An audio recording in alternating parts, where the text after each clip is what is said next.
Okay.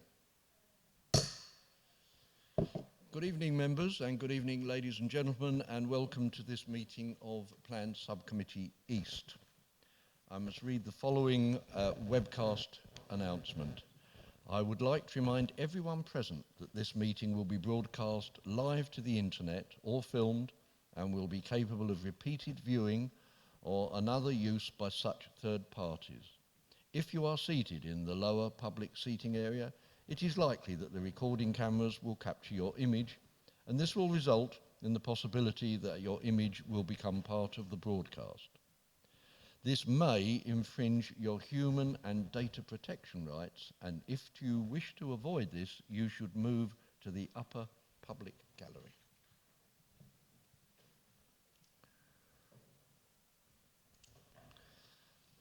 Can I also tell members that a number of the submissions to this committee have been pre-recorded and will be shown on the screens, and the technology works. Item 2 is advice to public and speakers. Jackie, I'm sure that has already been done. Thank you. Item 3 is the minutes, pages 9 to 16 of your agenda notes. The minutes have been circulated. Is it your wish that I sign them as a true record? Thank you very much. Item 4 is apologies for absence. Yes, Chairman. I have apologies from Councillors Brady, Balcombe, Stalker and Rolfe. And Macready. Thank you. Item 5 is declarations of interest. Does any councillor have declarations of interest? Councillor Bedford? Thank you, Chairman. Item number 13, item 13, Mr Ferguson, Jamie Ferguson. I know him from a previous group that I used to work on. Right. Do you think that that is non-pecuniary, non? So you're not going to retire. I will vote. Okay. Councillor Whitbread? Thank you, Chairman. Non-pecuniary on item 9, but I will leave the meeting because the applicant is known to me, and I will not take part in the debate around that particular issue. On item 11, non-pecuniary, the applicant is known to me, and I will leave the meeting. And then on number 13, non-pecuniary, the applicant is known to me, but it's non-prejudicial, so I'll remain for that particular one. Okay, thank you. Councillor McIver? Thank you, Chairman. Item 9, non-pecuniary interest, and I will stay in the meeting. Which number, sir? Item 9. 9. Thank you. Okay, thank you. Item 6 on the agenda is any other business? No other business, Chairman. Thank you. I would say you can obviously see I don't have a vice chairman. If someone would like to propose a vice chairman, unless you think we can manage without one tonight. Yes? Okay.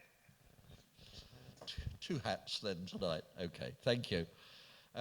Item 7 on the agenda is the Epping Forest District Local Plan Submission Version Planning Policy Briefing Note. Noted. Thank you. Yes, please do. Thank you, Chair. Just to give you an update on that, we are aware that that briefing note is a little out of date. It does not tell members, obviously, about the main modifications consultation that's currently going on and ending in about a week's time. So our colleagues in our policy section has undertaken work to update that, and we're hoping to have that ready and updated for the next cycle of committee meetings. So that will be done. Thank you. I think that's noted by the committee. I think just for the record, I ought to point out that my name is Councillor Paul Kesker and I am chairman tonight. And to my right is Andrew Marks, Chief Planning Officer of the Council. A voting chairman? Yes, I'm always a voting chairman. Number 8 is site visits. We are still working under the instructions that if you ask for a site visit, you won't get one, and it will be passed. Sorry, yes, Jackie. Sorry, Chairman, that's all all ended on the end of August. We now can have site visits. Oh, wonderful. There was something, I think there was a portfolio holder decision, leader decision, that was, Yes, Andrew, yes, if you'd like to come in on that. Someone's got their button over. Okay. Thank you, Chair. Yes, that's right. The site visits can now take place, and we are making preparations, and we're hoping to discuss that with members on the 20th of September, which is Monday at the Joint Chairman's. We do have a risk assessment and other documents ready that we propose will have to be filled out so that we make sure that everybody's as safe as possible. So, yeah, hopefully discuss it on Monday, but site visits can go ahead from now on. Okay, thank you. So that therefore is coming up on Monday at the Joint Chairman's meeting, when I hope we will be able to get back to site visits as soon as possible. In which case we will go straight ahead with the applications. We will take item 9, which is number 1286, Broadbanks 23 Ivy Chimneys Road, Epping, CM 16 4EL. Andrew, if you please.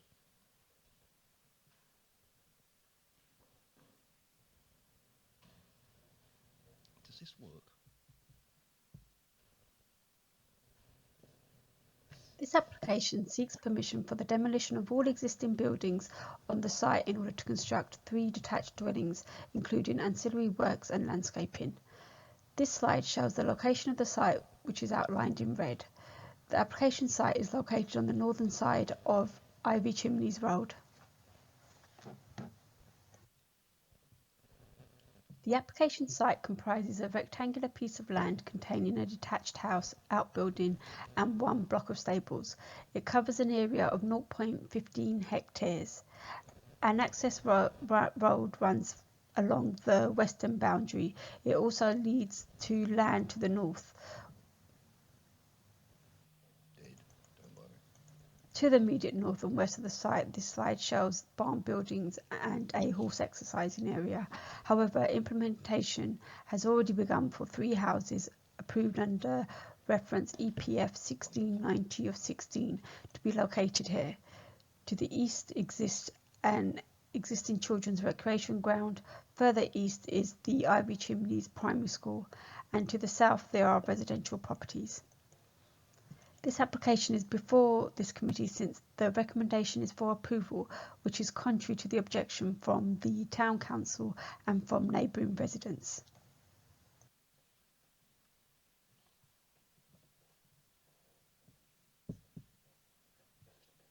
Is that it?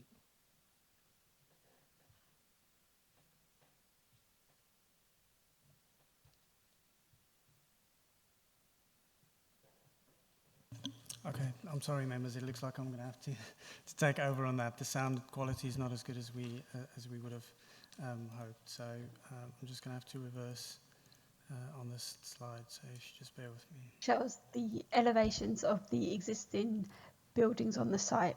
The first 2 rows are of the existing house on the site.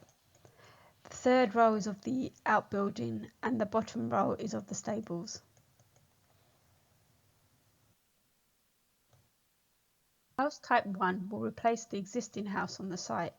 The materials are consistent with those approved for the 3 houses to the north. The house has a maximum width of 12.3 metres, a maximum depth of 14.1 metres, and is 8.8 metres high to its gable roof. This slide shows the floor and elevational plans of the garage attached to house type 1. The garage measures 3.1 metres wide by 7.38 metres deep and 5.1 metres high to the ridge of its gable roof. This slide shows the houses on plots 2 and 3. They each measure 12.05 metres wide by 10.81 metres deep and 8.61 metres high to the ridge of their gable roofs. This slide shows the proposed street scene view of the development. The top view runs north to south of the site to show the side elevation of plot 1 and the front elevations of plots 2 and 3. The bottom view runs west to east along Ivy Chimneys Road and shows the neighbouring property at 21 Ivy Chimneys Road. This slide shows the existing and proposed site plans. As raised in the previous slide, planning permission has already been given under reference EPF 1690 of 16 for the creation of a cul-de-sac containing 3 houses and garages to the north and west of the application site. The location of the approved homes is shown with the dashed black lines. This application seeks to extend the cul-de-sac to include 2 additional net dwellings. This plan shows the application site in relation to the Greenbelt boundary. The purple dashed line indicates a public right-of-way. The northern section of the site is in Greenbelt, but is previously developed land. The residential section of the site is outside of the Greenbelt. Given the likely impact of the implemented scheme and the location of the site within a village with development on 3 sides, it's considered that the proposal does meet the definition of a limited infill development within the Greenbelt and therefore is not considered inappropriate development.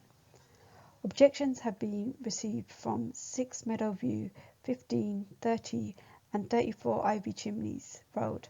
Concerns raised include increase in noise disturbance, overlooking, loss of privacy, overshadowing and pollution, loss of highway safety and the convenience of road users, particularly to school children, as it's already very unsafe at the start and end of each school day due to the volume of traffic, and the additional housing would add to this.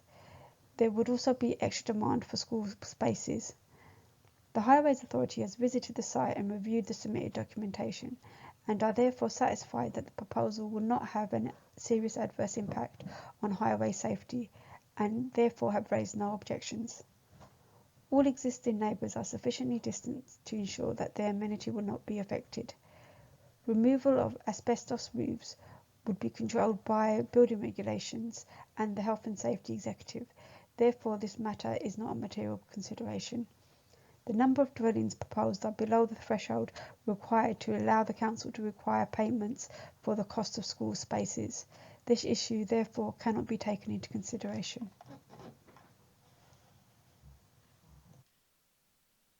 On page 28 of the agenda, the Epping Town Council have objected on the grounds that the more intense use of the site would be detrimental to highway safety.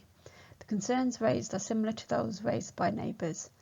They do not consider the infrastructure sufficient to enable an access drive that is 5.5 metres in width. The increased use of the site would result in more traffic at a point where traffic is moving downhill, resulting in adverse effects in an already dangerous area. The access to and from the site is an issue and also adds to the hazardous road traffic. The committee also had concerns over the loss of the large number of trees and felt that there was insufficient details regarding the protection of trees on the site.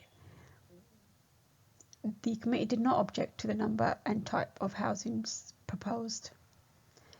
Epping Society objected on the grounds that the proposed site has extensive tree and shrub cover and noted that no mention was made of protecting or retaining this. They acknowledged the slight reduction in height of the proposed building. However, with the loss of vegetation, they will still have a major impact on the adjacent metropolitan Greenbelt area. Highway safety concerns were also raised by them. The proposed road width inside the estate remains cramped. The hammerhead area on the approved part of the site is too small to allow efficient turning. A bin lorry is 2.45 metres wide. Rubbish and recycling collections and almost all deliveries will block the road, as there will be very little space to turn around or stop in the narrow estate road. This will cause residents, visitors and other deliveries to the proposed development and the other 3 already approved properties to queue. We expect that some of these will stop at the entrance of the new estate. This will further increase danger with the proposed development and onto Ivy Chimneys Road. With regard to the trees, the applicant has submitted an arboricultural method statement which demonstrates the existing trees within the red line of the site will be retained. The trio has therefore raised no objection to the scheme. The width of the road is 5.5 metres wide, therefore there is sufficient space for the refuge truck to enter and pass the traffic. No objections were raised with regard to the adequacy of the hammerhead when the application under reference EPF 1690 of 16 was submitted. Given that the Council cannot demonstrate a 5-year housing supply, the tilted balance is engaged. The proposal will provide housing in a sustainable location close to public transport. Officers therefore recommend that the application is approved subject to conditions and legal agreement. Thank you.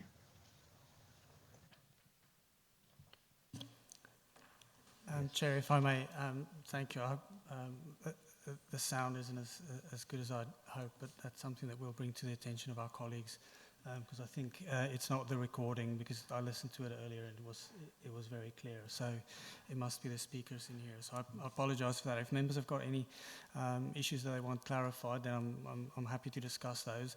The one issue that I do just want to bring to your attention, and members I'm sure noticed that we have two almost exact conditions, number 11 and number 20, which is for the submission and approval of a construction method plan. Obviously, we don't need both of those, and number 20 is the most comprehensive. So if members are so minded, I would suggest that we keep condition 11's number, but change the wording to require the installation of the photovoltaic panels on the roofs of the new buildings to be installed prior to first occupation and then to be maintained thereafter. Thank you. Can I just ask members, could you hear sufficiently clearly? No, I must admit there were certain difficulties. Councillor at Whitehouse. One of the things that could help in the future is that if actually the person speaking is recorded as well, which you can do in most video conferencing software, because actually people rely a lot on the lips moving to be able to understand what people are saying. And if you've got a person to watch as well as listen to, you'll actually find that that it's easy to understand what's being said. Thank you. I'm aware it's not perfect. At the moment we are suffering from technical problems. Yes, Councillor. I don't think it was coming from the hearing loop either. Thank you. I've got to say I'm on the hearing loop and I can't hear it at all through here. So the loop doesn't seem to be working tonight.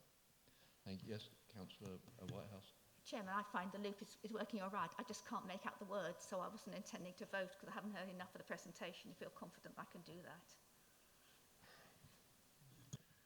I think clearly the point is certain councillors cannot hear. Okay.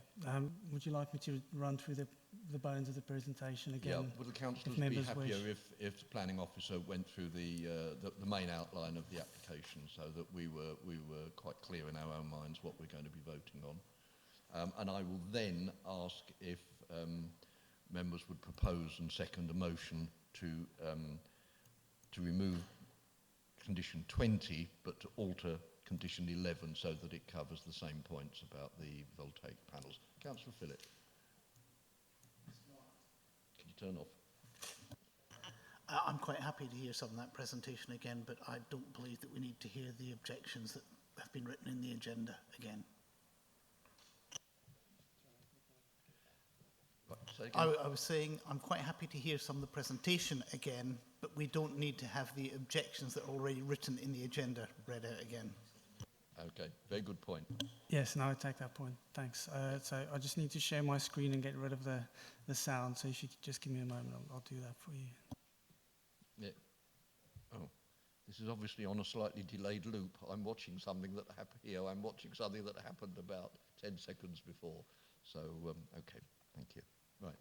Andrew, would you like to just outline While Mr. Marks is working on that, perhaps it would be good to suggest to you, Chairman, that we hear our two speakers before we vote on any conditions.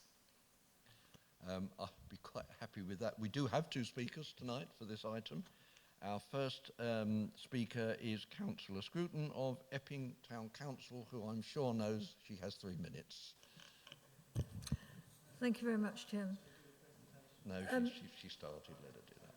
I do find it quite interesting, actually, that we're asked to come and speak, but the objections are already read out to the councillors, and also they've got them in writing. So it's a little bit over the top, but tonight I don't mind reading it out because I don't think you heard it very well. So the committee continue to uphold their previous objection from 2016 planning proposal, which was that the more intense use of the site would be detrimental to highway safety. I think many of you who may know the road in Ivy Chimneys know how dangerous that is, and we felt that there was some danger in terms of highway safety. It's a busy and dangerous road, particularly for pedestrians, and this is exacerbated by parking issues. The proximity of Ivy Chimneys Playground and Ivy Chimneys Primary School means that vehicle traffic and footfall at peak times is far greater than would be the case in a similar location without the school and playground. Committee do not consider the infrastructure sufficient to enable an access drive that is 5.5 metres in width. The increased use of the site would result in more traffic at a point where traffic is moving downhill, and sometimes it is going quite fast down that hill, resulting in adverse effects in an already dangerous area. The access to and from the site is an issue also and adds to the hazardous road traffic. Committee also have concerns over the loss of large number of trees and felt that there is also insufficient detail regarding the protection of trees on the site. Thank you very much. Thank you. Our second speaker is Lauren Payne, who is the applicant and who is also speaking in person. You have 3 minutes. If you could just turn your microphone on. Thank you. Perfect, thank you. Good evening, committee members. Firstly, I would like to say thank you for having me here this evening to speak with you and put forward my application. The application is for the redevelopment of a former equestrian centre and a residential home which was occupied by myself and my family, operated by my mother and father for over 20 years, until ill health caused my father to close the centre down and give the property to myself to pursue or give me and my siblings a head start with our lives. We would ask committee to consider the following points when making its decision. The proposal makes best use of previous developed land in a residential area close to social amenities. The formal use of the site has become redundant along with the existing buildings derelict and vandalised. Essex County Council, from a highway and transportation perspective, has determined the proposal acceptable. The new improved access with adequate sightlines would improve highway safety. The sightlines have been dramatically improved, such as with the wall being taken down, bringing back openness to the surroundings with sightlines, visibility and safety improvements. Epping Council's Tree and Landscape Officer has no objection to the proposed scheme. EFDC Planning Department has recommended approval after vigorous changes being made to accommodate for all comments passed. The proposal would have far less impact on the openness of the green belt than the existing redundant buildings and makes good use of previous developed land as per reflected in the planner's report. The proposal will improve the appearance of the surroundings and redevelopment of the adjacent approved residential site. This extra addition will provide a vast improvement both in appearance and in viability as opposed to its current derelict state. The redevelopment would provide much needed family homes within a short walk of Ivy Chimneys Primary School. To follow with regards to the above points mentioned, I would ask that committee support my application as no stone has been left unturned and every point has been brought to my attention, has been addressed and improved to accommodate for all involved. This has been an incredibly long process, nearly 4 years, one of which I have not taken lightly.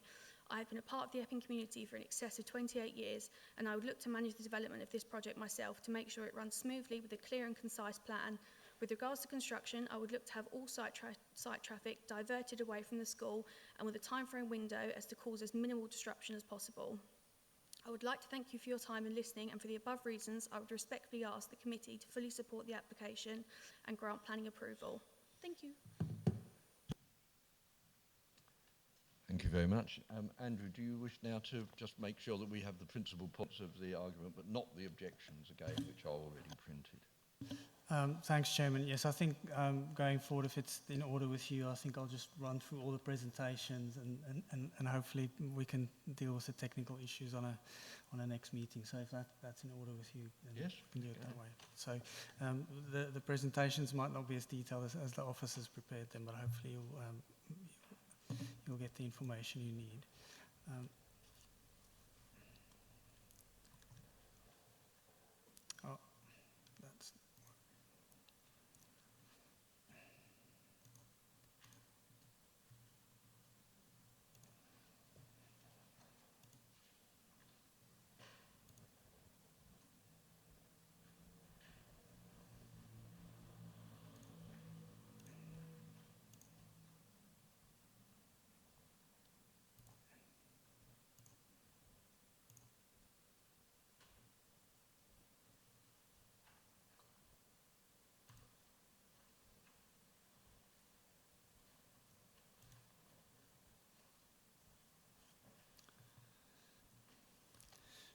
Right. So as members know, this site is in Ivory Chimneys. That's Ivory Chimneys Road, running down there with the school just down here. I'm just going to find you a better pointer if you just bear with me. The site is in red there with the existing dwelling house in that area there, and then the stable buildings there, the outbuilding and the stable buildings there at the back.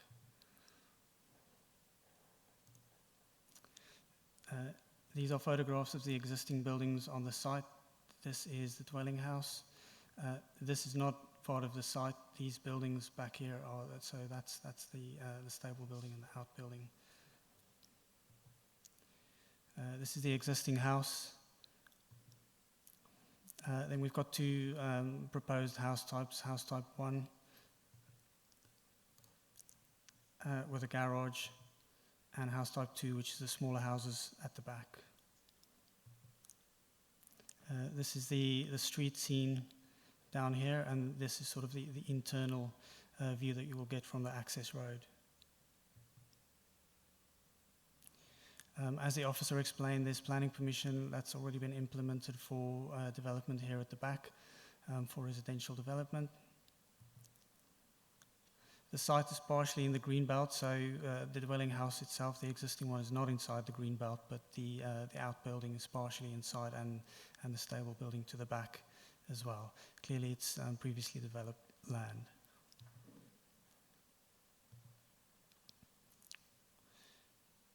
And then, as members said, we don't have to run through all the objections again, but perhaps just the point about highway safety, which I think the speaker did address, is addressed in the council report before members. And the tree protection is a condition both in terms of existing trees, but also a landscape statement to be agreed by us before development commences. Thank you.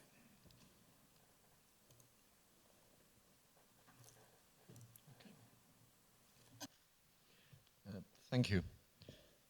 Members, the recommended decision is to grant permission subject to legal agreement and our conditions. Who would like to start? Chairman, could we have Mr. Marks just go through what his suggested changes to the conditions were again? Okay, thank you. Could you go back? This is the conditions 20 and 11. Yes, thank you, Chair. Like I said, unfortunately, we've got two conditions on the report that's broadly the same. One is condition 11, which is for a construction management plan, and then also condition 20, which is the same condition, just slightly differently worded. What I would suggest is that we keep number 11, but change the wording to actually require the installation of the photovoltaic panels on the roof of the new dwellings prior to occupation and their retention thereafter. Clear? Councillor Phillip, you're happy with that? Okay, I think we would need a proposer and seconder to change the conditions. I'm happy to propose we change condition 11. Before we go on, Councillor Whitehouse, and then Councillor Bedford. I mean, two things to make, Chairman. I'm not quite sure why we're lumping in the photovoltaic panels with the construction management station condition. It would seem to me to be a separate condition. But the other factor I wanted to ask is the construction management plan deals with what happens clear of the highway. I mean, as we heard in the objections, there's also the issue of the timing of deliveries, and particularly avoiding having deliveries that coincide with the school rush hour. And I'd like to ask that we incorporate that into the condition as well.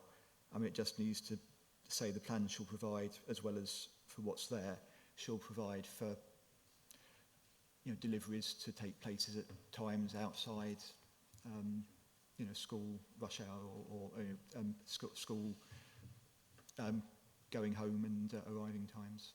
Okay, thank you. Thanks, Councillor. Just to clarify, we're keeping condition 20.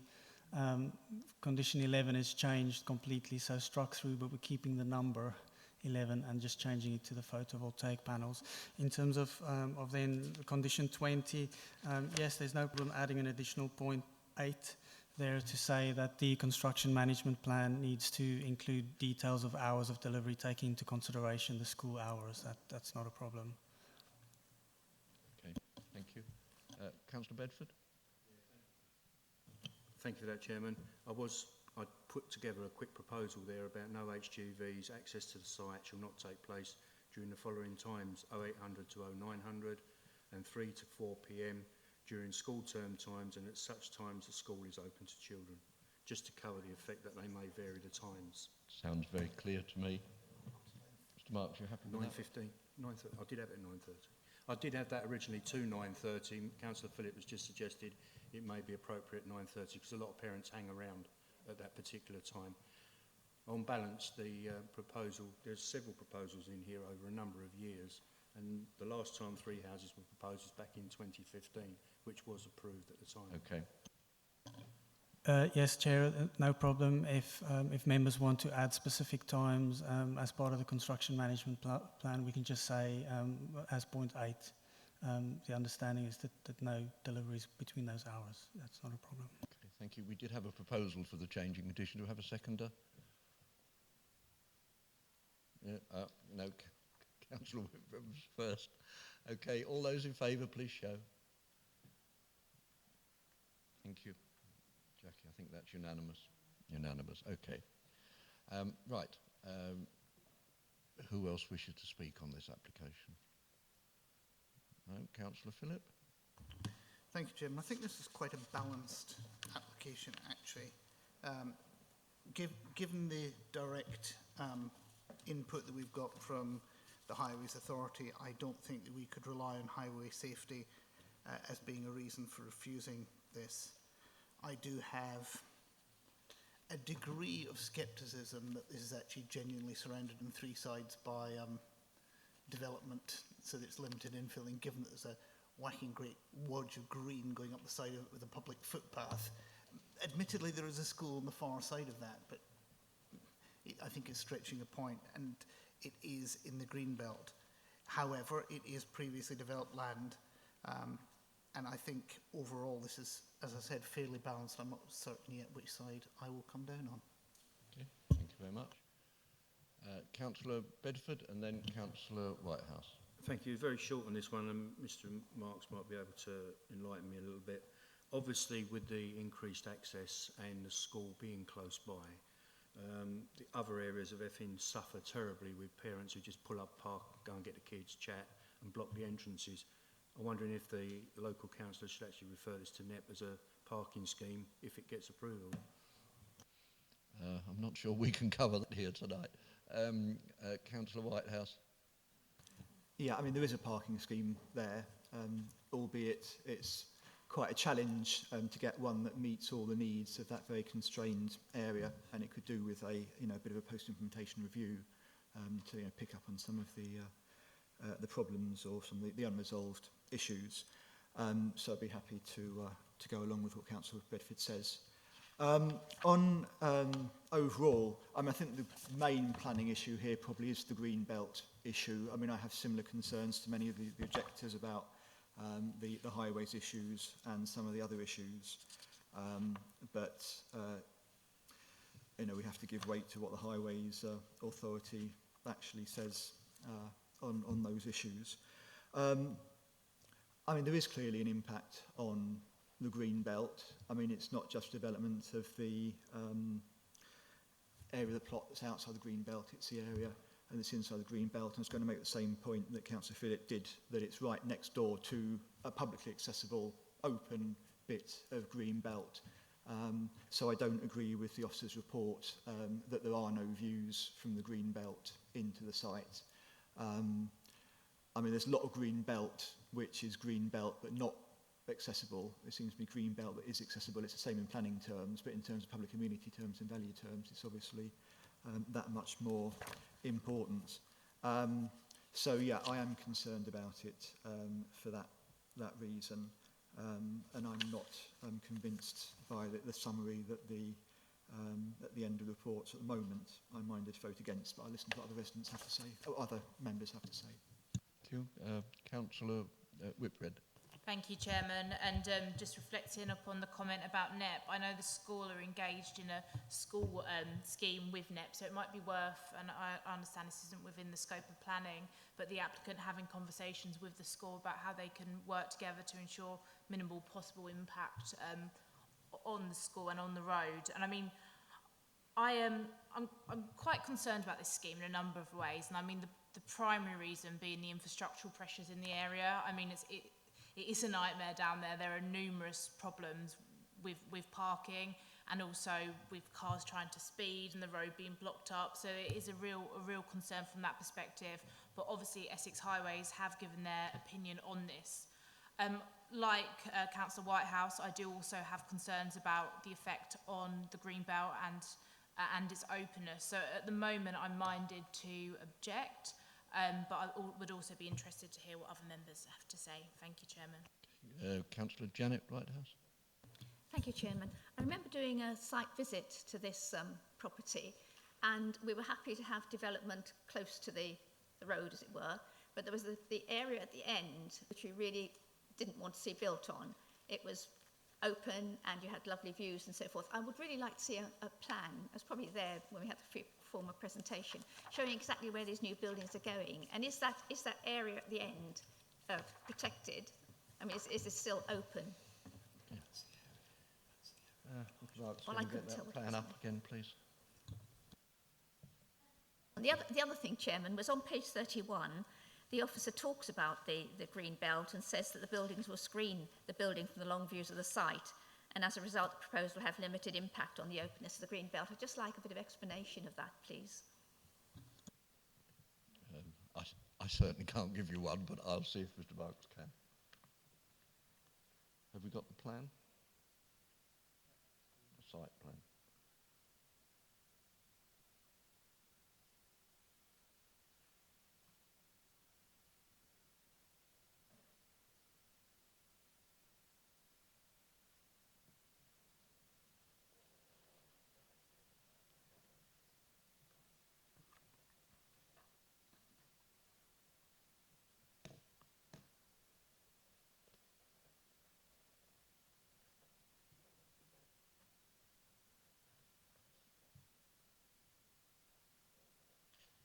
Sorry, usually when I'm presenting from home, I've got two screens, so it makes it really difficult to move things around. So just bear with me. So, and I'm trying to get the size right for you to see a bit easier. So this is the site plan. So this is house type number 1 that I explained. These are house type 2, and those white bits on the roof is the photovoltaic panel. So to the rear of this site, and that's the broken black lines here, that's a development that I think I had planning permission 4 or 5 years ago, and that has been commenced, so can be built, and so I believe that's what the officer meant with this new development being screened by this development that's already got planning permission once it's been built.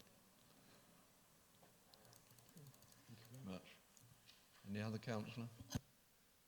In which case, members, I think we should go to the vote. The recommended decision is to grant permission subject to legal agreement and conditions of which we have voted to change. All those in favour of granting permission, please show.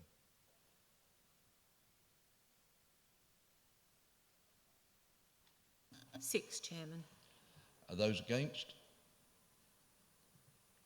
4, Chairman. Any abstentions? 1, Chairman. Thank you, in which case planning permission is granted. Can we get Councillor back in? Sorry, Councillor Phillip is going.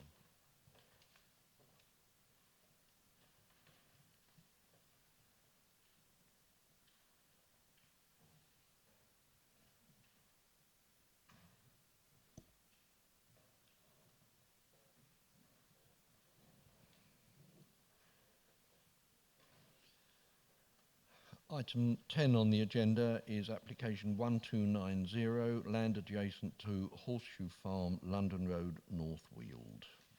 Mr. Barks, if you would.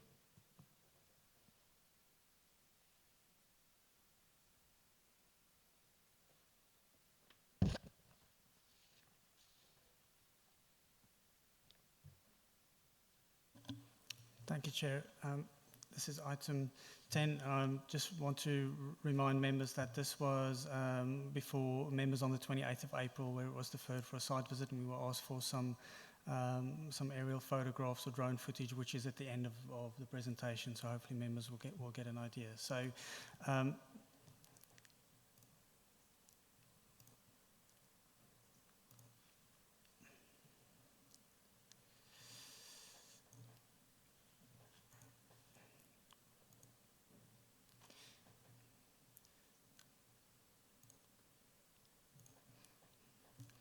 So this is London Road running here, the B1393. This is the application site over here. We've got an existing agricultural building here and another building on the front. This one on the front, I believe, was granted on appeal by a planning inspector. Over here is the farmland, and I believe most of it is in the ownership or the control of the person making the planning application. This is a street view. A lot of vegetation here on the boundary, and this is the view into the site with the existing building that I just referred to back here, and the other large existing building to the back. This is an oblique aerial photograph, so you'll see in the plans and drawings the proposal is to add a building of similar size and footprint to this one over here. To the development.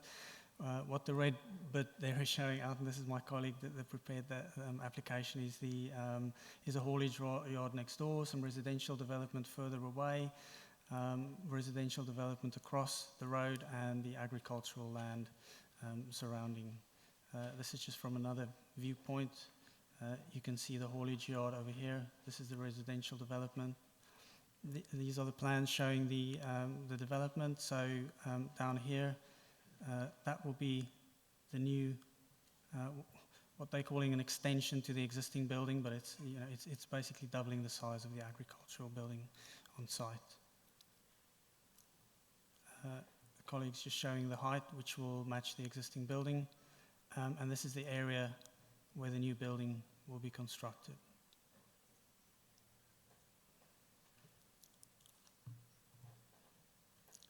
This is just a view from the rear towards the road and a side-on view of the area.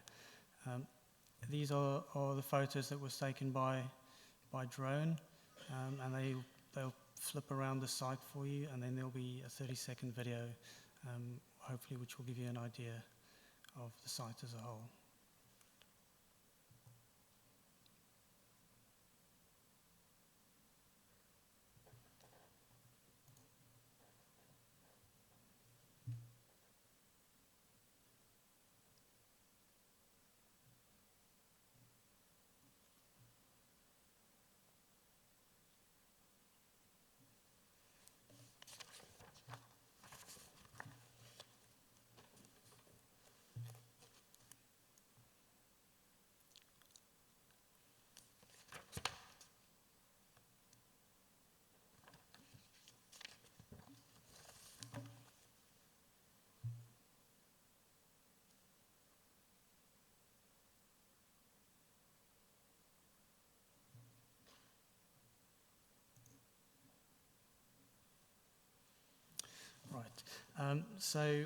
As members may have read, there's a number of objections against this application. I should say that there is a slight change in the description of the development to that was previously before members. I think that it was done by the officer to make clearer what the development proposed is. The plans and drawings have not been changed. Nothing has been added since the application previously served before members. There is planning conditions suggested. That means no external storage on the hard standing, and also making sure that it's available for turning circles. So hopefully that satisfies members in that regard. We also note that there's been previous refusals of permission for similar development on the site, but in different locations, and members will be aware of that. We have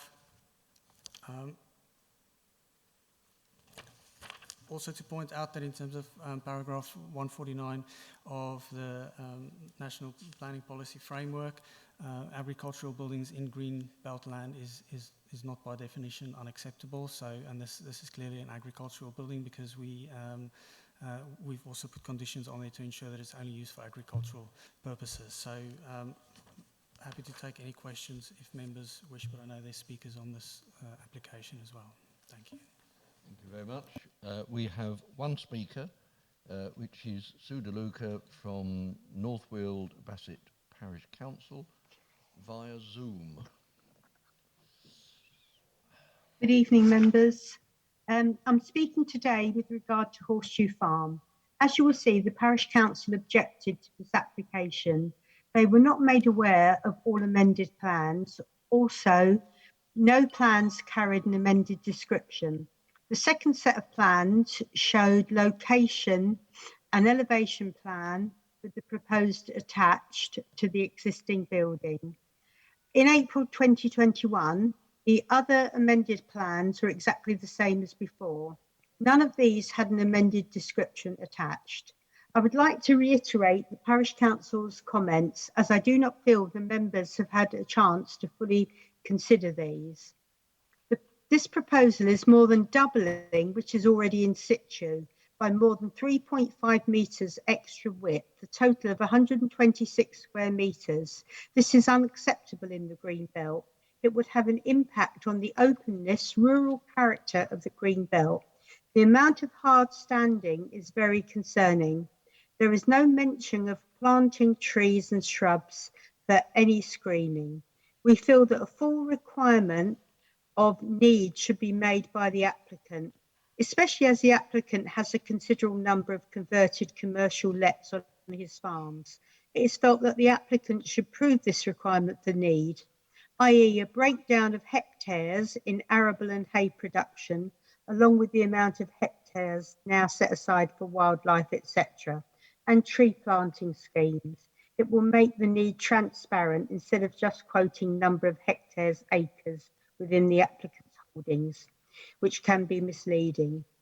There would also be further vehicle movements along with the proposed increased storage, which will have an adverse impact upon the neighbouring site, which has a house right next to it, if this proposal was granted permission.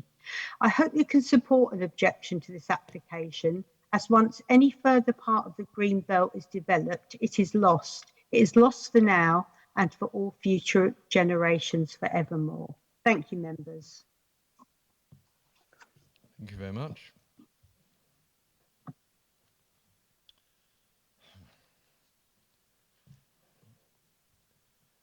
Some mention was made there of the question of agricultural applications, and I just wanted to make sure we were clear on that. And would you just remind us of the situation with regard to agricultural buildings? Yes, Chair. In terms of the Green Belt, if I could refer members to page 42 of the report that says the National Planning Policy Framework states that a local planning authority should regard the construction of new buildings as inappropriate in the Green Belt. Obviously, the site does lie within the Green Belt. However, paragraph 149 of the framework states that new buildings in the Green Belt are inappropriate with a number of exceptions, and agricultural buildings and forestry buildings are such an exception. So they're not inappropriate in the Green Belt in terms of that paragraph. Thank you. Councillors, Councillor Whitbread. Yeah, thank you, Chairman. Chairman, before I raise any real comments on this evening, can I have some clarification on a couple of points here? This is a particular stretch of road that's undergone quite a few changes in recent times, and I know this application has been batted backward and forward, and I know that there's just down the road from here now, literally a stone's throw from here, you can see the new residential properties and the turning that is there.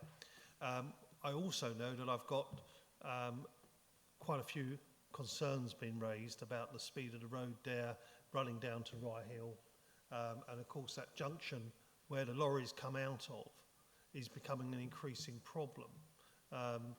I just wanted to know whether or not those residents, because this has been ongoing for some time, whether those residents have been consulted at all. Thank you. Andrew? I'll have to have a look at that, but are there any specific residential properties you're referring to, the ones across the road? Oh, you mean the ones further down and the one, okay, yeah.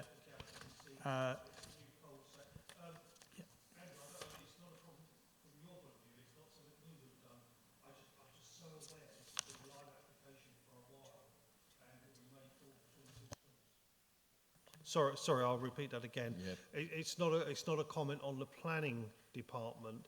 It's just this has been a live application for some time, and it could have fallen between two stools. People have recently moved into these properties, and of course, what we're seeing now is a high degree of concerns around the access to the main road there. And of course, I can see a greater impact if this did go ahead with additional HGVs in and out of that site. It's already bad enough and commercialised as it is. Okay, thank you. Councillor Holly Whitbread. Thank you, Chairman.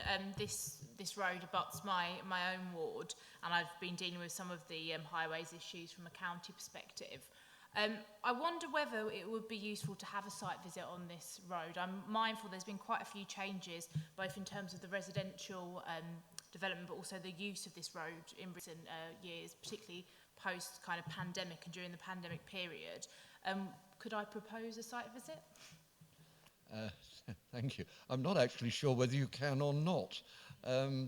Yes, we can. I'm advised by Democratic Services that you can propose a site visit even before it comes to the Chairman's meeting on Monday. So are you proposing a site visit? Yes, please, Chairman. Do we have a seconder? We also, Councillor Whitbread. The proposal is that we have a site visit to this site. I think we may have had one some years ago when this came up before. Yes, Councillor. Thank you, Chairman. It was some time ago, and I think this site has changed dramatically since then.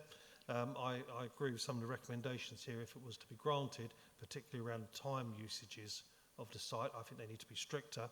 But I do think members, especially since we have a number of new members who wouldn't have been here in 2016, they may find it useful. I think it may demonstrate how that site is changing as well.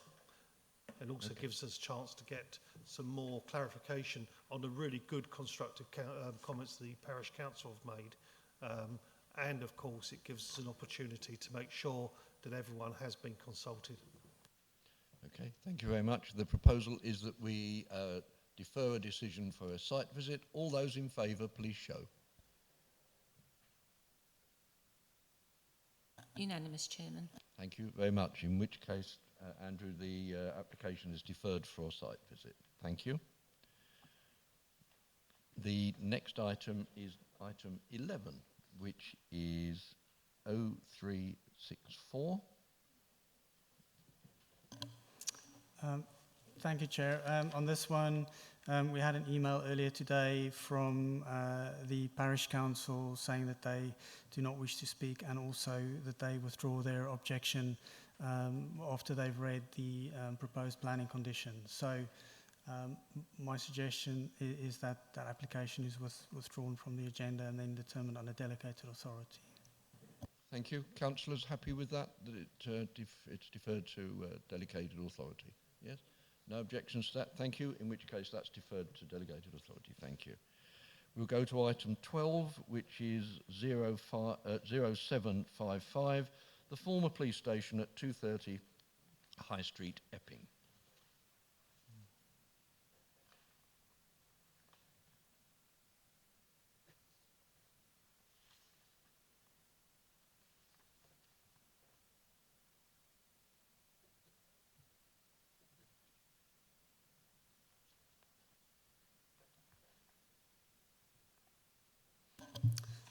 Thank you, Chair. The officer has put this on an auto forward, so I'm going to have to go to and fro if I don't keep up to the pace that he was setting. So this is the police station in High Street in Epping. As you know, it's been empty for quite a while. I think it was decommissioned in around 2016.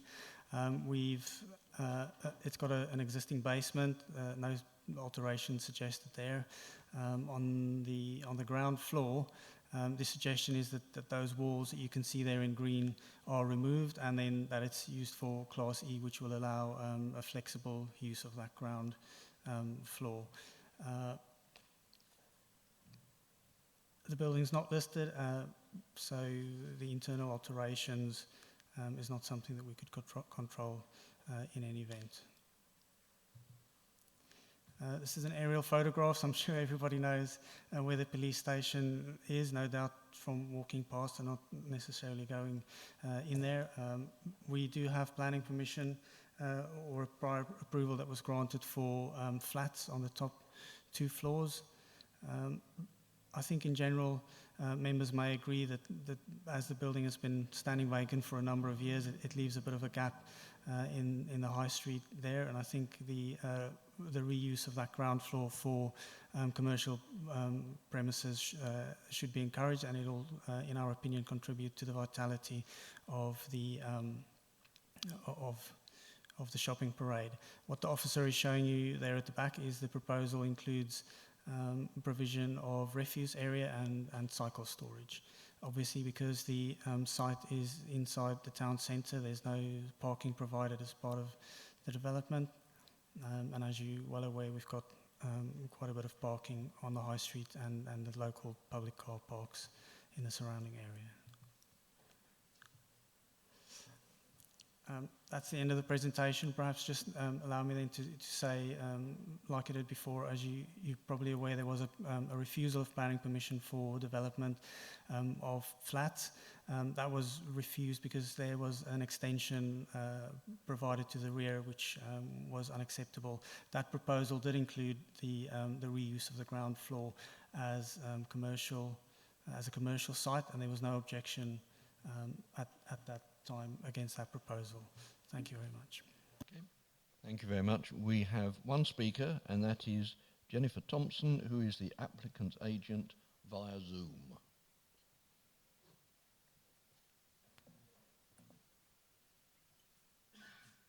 Good evening, members.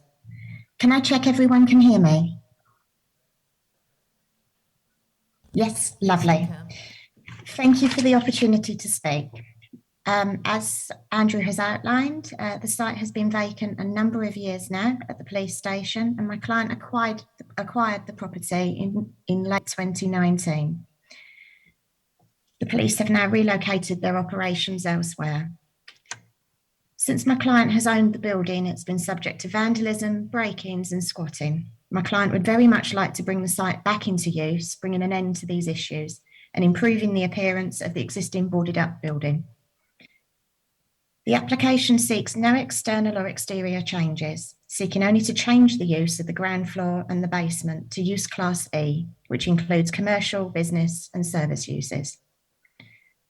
Members may recall that this will include retail and other high street, typically compatible uses. This application is lodged following an unsuccessful attempt to extend the building, and now it is simply sought to put the ground and basement areas to a high street compatible use. The application has been assessed by officers and recommended for approval, a recommendation we very much hope you can support this evening. Members are considering the application due to the large number of public objections. Concerningly, the number of comments have been received relating to the franchise known as McDonald's. Can I take this opportunity to reassure members that this is not a party that has ever held discussions with my client regarding tenancy? To date, there are no confirmed tenants. This is largely due to uncertainty around the planning use of the site, and we're hopeful we can resolve this today.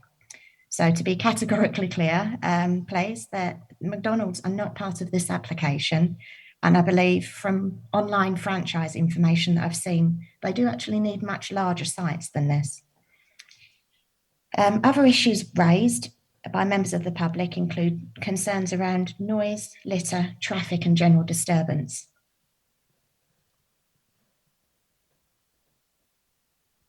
Than any other business in the high commercial, business and service uses in a high street.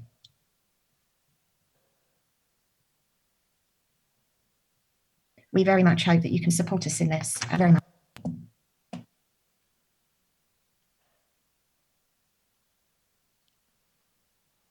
We seem to have intermittent sound at the moment. Did my connection? Oh, and intermittent picture. Hello?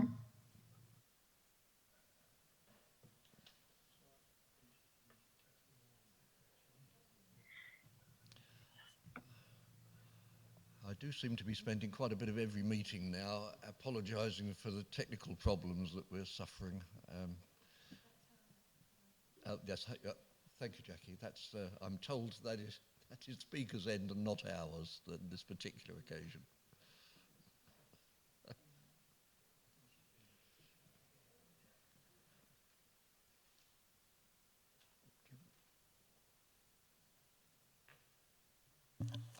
Chair, previously we did make arrangements for speakers via Zoom to send in their presentations to the Zoom team to then read out, but I don't know, Jackie, whether that was done in this instance.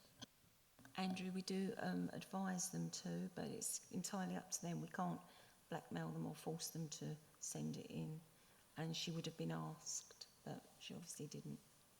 Okay, Councillor Whitehouse. I think we heard the vast majority of the presentation, Chairman. It was only the sort of final bits of the peroration that we missed, and I think we did get the arguments. Okay, thank you. Members may well remember that when the earlier application came in, we did actually have a site visit here, and Councillor Morgan even reminded us that this was a magistrate's court as well at one time at the rear.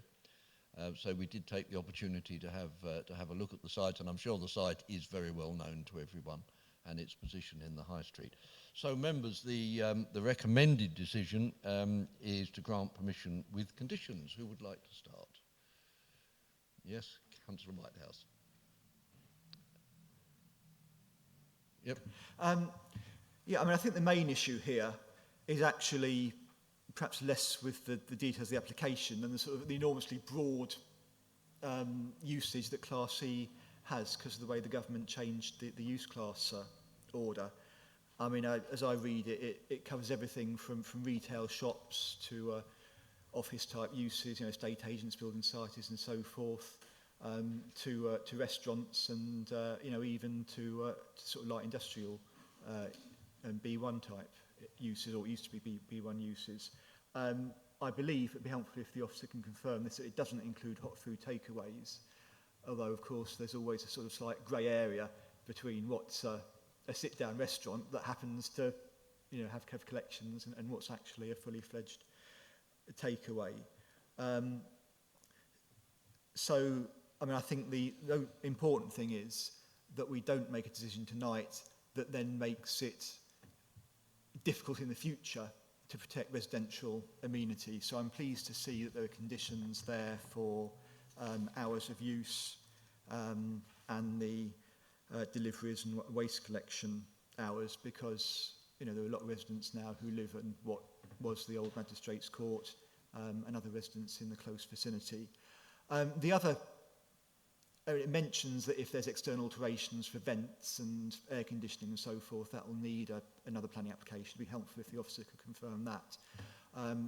I am concerned that the main access should be from the front and not from the rear, because, you know, the front is where you've got the active movement and where you're slightly further away from residents. If there's a lot of movement and activity at the back of the building, that is right next door to residential flats, and I wonder if we can add a condition that, you know, says something like the main access for customers, or the access for customers must be, you know, from the High Street and not from Star Lane. Yeah, I mean, clearly the use has to change. If the police station's not going to be back there, I'd rather see it personally as a community use, but, you know, a High Street use is better than no use at all. Okay, Councillor Whitbread. Yeah, thank you, Chairman. Some interesting points made about the wideness of the band of the usage. I think we can all agree with that. But then we've got this need now to bring our high streets back to life post-pandemic, which I think is the most important. This is a terrific building on our high street. It's a landmark building in many ways, and I think if it was to come back to life, that could only be good for Epping High Street and the local economy. I think that's the key argument here. It's been empty for an awful long time. We need to let this person get on and start reopening. I was really pleased to hear the clarification that McDonald's is not one of the people that they're talking to at the present time, because that was a rumour put round by certain parties, individual parties, back in the spring and summer of this year, which obviously held back the gentleman from, or persons from bringing forward this application and actually moving forward on it. At the end of the day, there's going to be flats above it as well, so the usage of it has to actually complement that, because otherwise it would affect that situation. I think the points made about the usage is important. I think the points made about the hours of operation within this report are well thought through. I believe that the natural use is to use the front. Front doors are always better than back doors. But actually, no, I welcome this evening. I think it's time to move on. Let's get this building back to life again. We want our high streets back to life, and we want our buildings in use. Thank you. Councillor Janet White. Thank you, Chairman. Yes, I will see this building brought back into use as well, but I am concerned by the wideness of the use. I think the way we would react and the way we would put conditions on would depend on what the use was going to be. And I would prefer that the applicant waited till he'd got a more idea of what it wants to use the building for and then comes back. I'm concerned by the officer's mention that there's plenty of parking in Epping High Street in the car parks. I mean, I've heard this before from planning officers, and that is just not the case. And if that is informing their recommendations, they really need to go and walk along the high street and look at the car parks, because there's great pressure in Epping High Street, and the cars and so forth that might come with any application would be relevant. So I would prefer that this is not passed tonight, and we encourage the applicant to come forward with more information about what use is going to be. Thank you. Thank you. Councillor Holly, Red. Thank you, Chairman, and I welcome this application tonight. I think this building's been empty for far too long, and it will be good to see a use and the building brought back to life, and actually an empty shop in our high street brought back again, which I think can only be seen as a positive thing. And indeed, in terms of parking, actually we're not up to full pre-pandemic parking, and actually if you go to the car parks in Epping, they are often not full up. So actually we encourage people to use those car parks as well as parking on the high street. So whilst it would be great to have a little bit more certainty around what's going to occupy, I look forward to further details coming forward, and I am relieved that it's not McDonald's, because that did cause me a bit of grief during the election. Thank you, Chairman. Thank you. Councillor McIver. Thank you, Chairman. I think our priority as councillors when we look at an application like this is to weigh up two things: the possible disruption to residents, both residential residents and indeed those that live and work nearby, and also the overall bigger picture. And I think this application, in my opinion, from what I've seen tonight and with the conditions, is very well put together, in the fact that it's an empty high street shop, well, commercial, hopefully soon to be commercial unit, which is going to hopefully be occupied at some point by a business that's going to bring economic benefits to Epping High Street, and of course all high streets need that support. But secondly, this building did used to be a police station. We're fully aware of what was going on.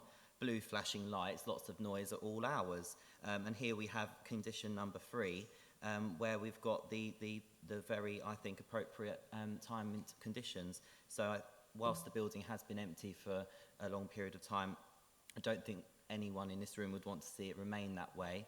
And I don't see how any possible commercial activity going forward would be any more disruptive than what a police station was. So I'm quite mindful to support the application. Thank you, and apologies for the delay, but Councillor Phillip. Thank you, Chairman. Yeah, and I understand the difficulties with use Class E, but it is worth noting that definitely takeaways do not fall within use Class E. under the changes in the government's planning, they actually moved to sui generis from A5 for hot food takeaways. I noticed from our local plan that we are aiming to keep a significant, I think it's 70% of the high road as A1, which obviously will no longer exist going forward.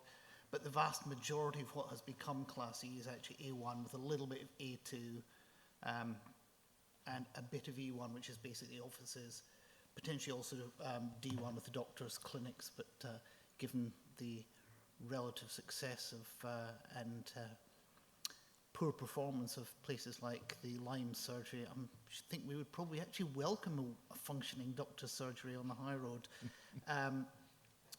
The other part is I would take issue with Councillor Whitehouse around the parking. I know from our own figures that we are still significantly down on our season tickets for our car parks, and if this generated more season tickets in the car parks and made use of the car parks, that would be a very welcome change. That said, I think bringing this building back into use that actually encourages footfall along the high road is what we should be aiming to do in terms of regenerating our town centres. As a council, we are very much into regeneration of our towns, and this, I think, can only help, and so I'm fully supporting this application. Thank you very much. Any other councillors? Thank you. Members, the recommended decision is to grant permission with... I'm sorry, Councillor White? Can I just have a response to my point about the access? Sorry? Can I have a response to my point about the access, please? Can I have a response to my point about the access, please? Thank you. Sorry. Thank you, Chairman.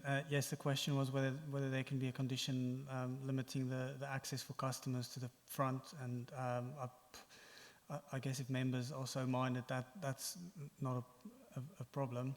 I'm not sure what the layout of the whether the layout of the building actually allows that to happen, and I'm not sure that there would be a principal objection against access from the side. So I guess if members want to debate that, that's something I can advise on further.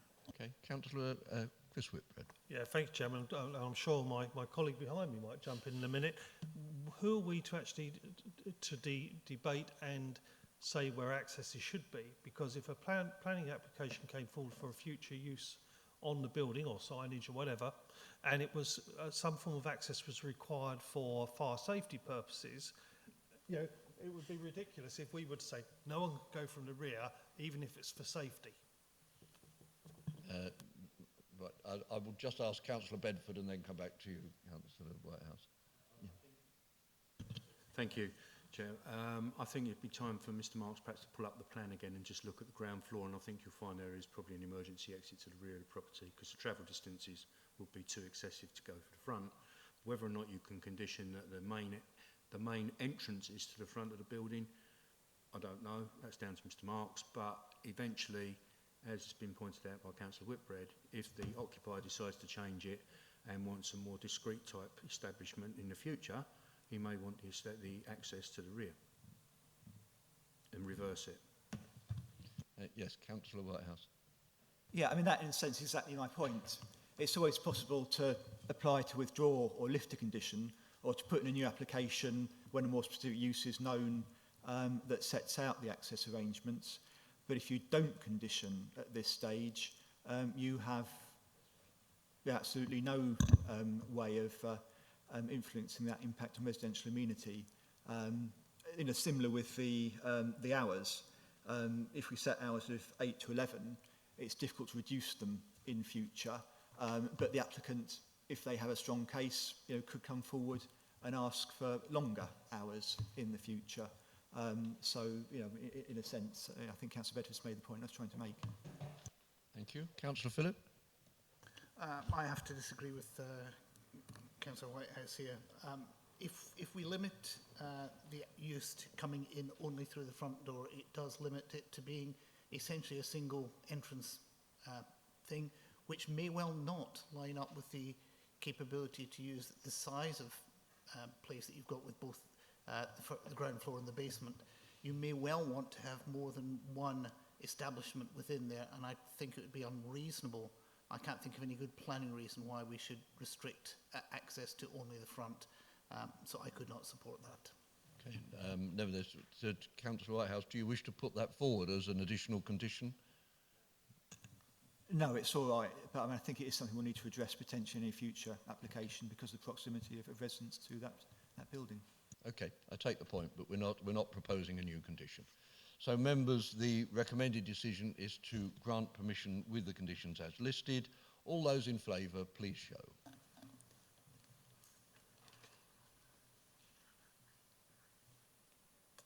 (11) Chairman. Against?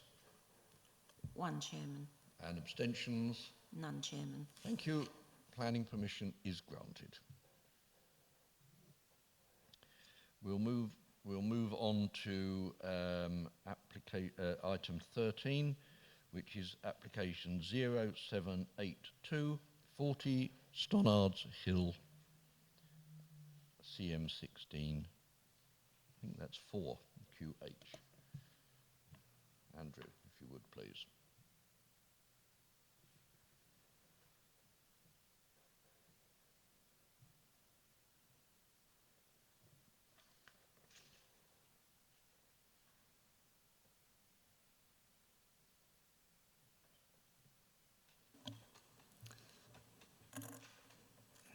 This is the last agenda item for tonight, Chairman.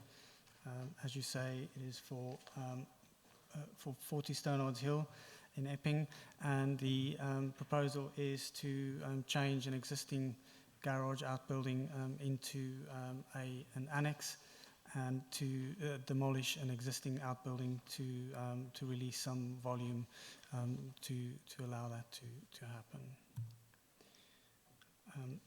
So here is the hang on. So here is the location map, just showing Stonards Hill. That is the existing dwelling over there, and the existing garage building there. I'll talk about the planning history of that building in a moment. It also then has some outbuildings that does form part of the curtilage of the dwelling in an L shape at the back there, and one of those buildings is the one that's suggested to be demolished. This is the aerial photograph, and that's the building that the subject of this application, with the outbuildings sort of located in this area over here. This is a more detailed plan just showing the existing situation on site. And I'm just going to try and call up a highlighter. So that's the existing garage. And my understanding is that little additional bit there is being used as a room, and I'll in a moment explain why that's relevant as part of this application. The proposal is then to enlarge the existing garage to the rear and sort of square it off and change it into an annex building with residential accommodation in there.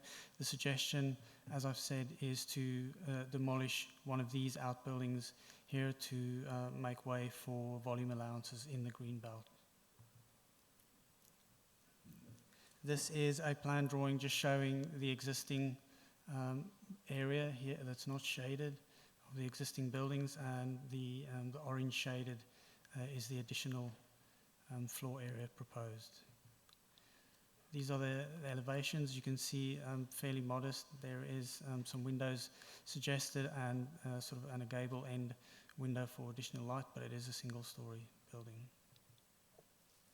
There are some trees on the site, and one or more of them are proposed to be removed. Our tree officer has commented that they would like to see a replacement or 2 replacement trees to be planted, and that is a condition, as members would have noted. This photograph shows the existing outbuilding that's proposed to be demolished to release some volume allowance. This is a photograph of the existing garage building, showing the area where the extension will be placed. And this is the inside of the room to the side of the garage. The reason why this is relevant, and thank you that one of our members pointed out earlier that perhaps it's not as clear in the report as it could have been. There is a planning application or a permission dating back to, I think, the mid-90s or so, that allowed for the conversion of the garage into what was then called a granny annex. The building work didn't take place, but the change of use appears to have partially taken place because clearly the building is being used as part of annex accommodation related to the main dwelling. And this is just some photographs of the inside.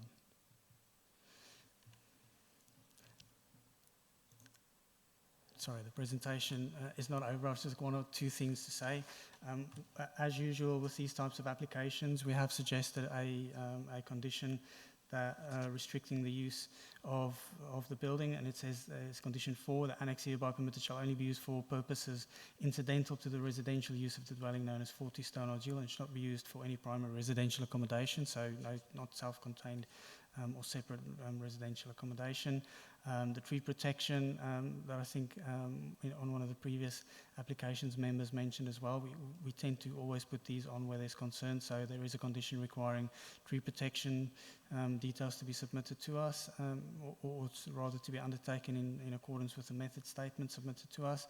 And then we also ask for details of 2 replacement trees, which if members have concern about where and how they would be situated and what size they would be, that is something that we will leave to our expert colleague to have a look at. The only other issue that I would bring to members' attention is clearly the proposal as described is the removal of the existing shed outbuilding and then the extension. However, to make it clear that that sequence of events is respected, I would recommend that members consider adding an additional condition that would require demolition of the existing outbuilding as shown on the drawing that I indicated during the presentation before the completion of the construction work of the new building. Thank you. Thank you, Andrew. We have 2 speakers. Our first speaker is Councillor Scruton of Epping Town Council. Thank you, Chair. Well, as you can see, our objection was that we didn't want it to be, they didn't want the development to be used as another dwelling, and I see that point 4 has actually covered that, so I think we have to withdraw our, well, it wasn't an objection, it's just a comment, and you have covered that with point 4, with the condition 4. Thank you. Because we didn't actually object to the building, I was just asked to come to make sure that there was a condition in place, and there is. So I think that's it. Thank you. Thank you very much. Our second speaker is Fergus Jameson, the applicant's agent, who is speaking in person.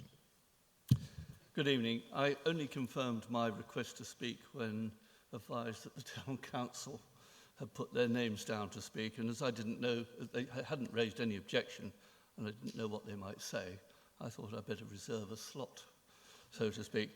They did make a comment, as the lady says, and that has been addressed in the grant permission conditions. So briefly, since our last rejected application, we have made significantly reduced our plan and addressed the planner's objections. A handful of other objectors were received to this application, 3 out of 9 consulted and 3 others. The planners have incorporated a number of their concerns in the conditions. Incidentally, even our next door neighbour did not object. The planners have looked at the issues and commented on each in their report. They recommend that the committee grant permission with conditions, and I accept these. I would be very grateful if the committee would agree with the planner's recommendation as proposed. Thank you. Thank you, members. The recommended decision is to grant permission with conditions. Members may, or some members may remember that we did do a site visit to this particular property before, where we had to be a bit careful whether we were treading in the green belt or out of the green belt, and somewhere near the swimming pool was about the line. So I'm not sure whether you started off from one side of the swimming pool in the green belt and ended up in the town on the other, but either way, it was not a very clear line through the property. However, let us see what members think. Who would like to start? Yes, Councillor Phillip. Yeah, just very quickly, I think for me this is relatively simple. A couple of parts that are important, one of which is the previous planning permission and the use of it as a granny annex. That carries weight, significant weight as far as I'm concerned from a planning point of view, and therefore nudges this towards the officer's recommendation to grant. However, I would like to propose that we do accept Mr Marks's recommendation for an additional condition requiring the demolition of the outbuilding before completion of the works on the garage. I have in my own ward an experience of where for a full house that wasn't done, and now surprisingly we've got 2 houses instead of 1. Okay, other members? No? Okay, Mr Marks, can we have the wording for an additional condition? If members, if they're happy to can delegate that to us, but I would suggest that we use wording along the lines of the. I just want to get the plan number correct.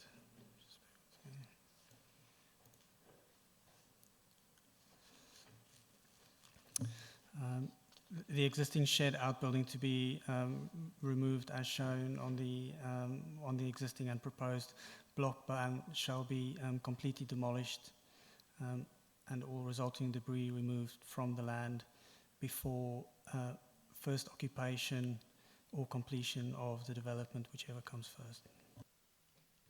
Okay, Councillor Phillip, you're happy with that, right? I think we have to propose that in second. Councillor Phillip, you will propose that? Seconder? Councillor Whitbread. All those in favour of the additional condition, please show. Unanimous, Chairman. Thank you very much. In which case, let us move to a decision. The recommended decision is to grant permission, now with one additional condition. All those in favour, please show. Unanimous, Chairman. Thank you very much. In which case, planning permission is granted. We'll move on to item 14, which is exclusion of public and press. I don't think we need to do that. In which case, I will bring the meeting to a close at 8:29. And anyone else attending for their forbearance while our technical problems displayed themselves yet again.